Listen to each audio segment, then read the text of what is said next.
देश मेरा जल रहा है, आग लगी है सीने में, हुक्मरां सब व्यस्त हैं खून गरीब का पीने में। तो राम मंदिर या बाबरी का पक्ष नहीं मैं लाई हूं, घायल भारत चीख रहा है, चीख सुनाने आई हूं। परम आदरणीय सभापति महोदय, मंचासीन निर्णायक मंडल समिति एवं उपस्थित मेरे प्यारे साथियों, मैं आरक्षी खुशबू चौहान केंद्रीय रिजर्व पुलिस बल आज सदन की राय से असहमत होते हुए वक्ता विपक्ष में अपने विचार प्रस्तुत करूंगी। महोदय, दर्द हद से तब गुजरने लगता है जब मेरी आंखों के सामने ताज, पुलवामा, छत्तीसगढ़ में शहीद हुए जवानों के शत विशत अधजले शरीर के टुकड़े, रेत के टीलों से ऊपर जाती लाशों के ढेर और कश्मीर की खून से सनी लाल रंग की सड़कों के दृश्य सामने आते हैं। उस पर मेरे प्रतिपक्षी महोदय का कहना ये कि मानवाधिकारों की अनुपालना करते हुए देश से उग्रवाद और आतंकवाद को समाप्त किया जा सकता है। महोदय, अब तो हमारा तिरंगा झंडा भी हमसे ये पूछने लगा है कि क्या बात है भारत,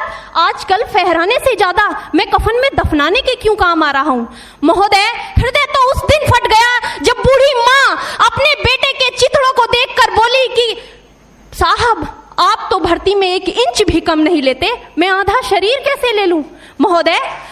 आज इन मानवाधिकारों के कारण इन आतंकियों के बंगलों की आकाओं की नाकफनी हंसती है और शहीद हुए हमारे जवानों के आंगन की तुलसी रोती है। जब एक शहीद हुए जवान की विधवा की वेदना चीख चीख कर ये कहती है कि प्यार भी भरपूर गया, मांग का सिंदूर गया, नन्हे नौनिहालों की लंगोटियां चली गई, छोटी छोटी बेटियों की चोटियां चली गई और आपके लिए तो एक आदमी मरा है साहब, मेरे घर की तो रोटियां ही चली गई। महोदय,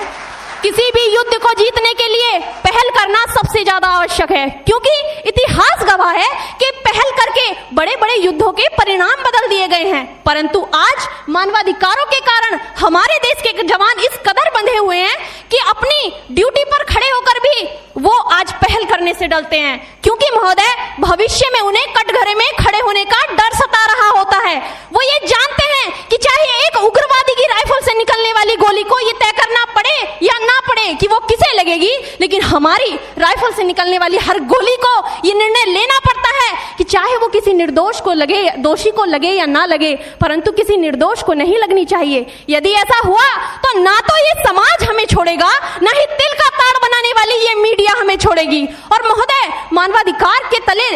किसी जवान को दबाकर युद्ध के मैदान में छोड़ देना कोई वीरता नहीं, एक आत्महत्या है। क्योंकि महोदय, फूल को श्रृंगार दो ये मुमकिन नहीं और एक वीर को झनकार दो